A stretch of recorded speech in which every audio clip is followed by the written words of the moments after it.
Bonjour à toi. Je viens te porter un nouveau message de la part de l'Éternel. Oui, ceci s'intitule « Veux-tu de Jésus ?» En vérité, cette vidéo est pour ceux qui ne connaissent pas Jésus. Même pour ceux qui le connaissent, mais qui vivent sans lui en réalité. Ce message est très important. Oui, plus que tu ne peux te l'imaginer.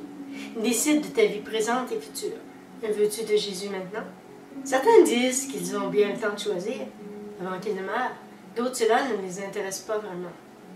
Beaucoup veulent aller au ciel et croient aller au ciel en mourant, mais combien veulent de Jésus maintenant dans leur vie?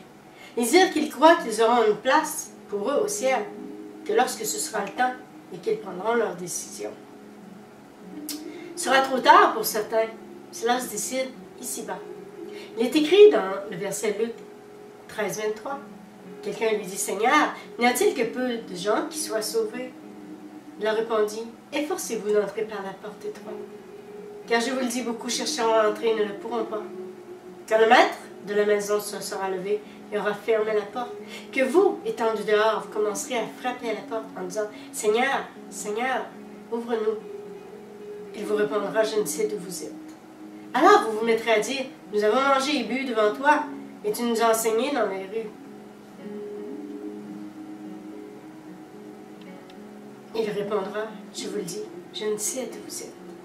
Retirez-vous de moi, vous, ouvriers d'iniquité. C'est là qu'il y aura des pleurs et des grincements dedans. Quand vous verrez Abraham, Isaac et Jacob et tous les prophètes dans le royaume de Dieu, que vous serez jetés dehors.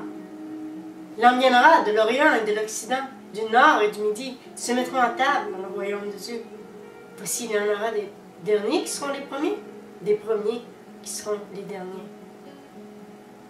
Toi, ce que tu veux de Jésus maintenant. Lui, il veut de toi.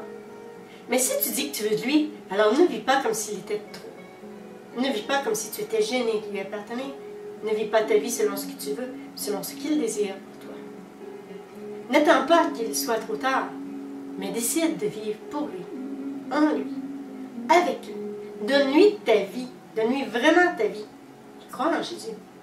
Tu verras les portes du ciel s'ouvrir pour t'accueillir dans le royaume de Jésus.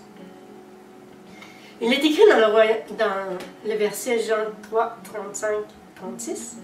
Le Père aime le Fils, il a remis toutes choses entre ses mains. Celui qui croit au Fils a la vie éternelle. Celui qui ne croit pas au Fils ne verra point la vie, mais la colère de Dieu demeure sur lui. Combien disent Amen dans ce verset?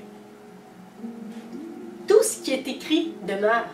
Tout ce que l'Éternel nous a dit se réalise.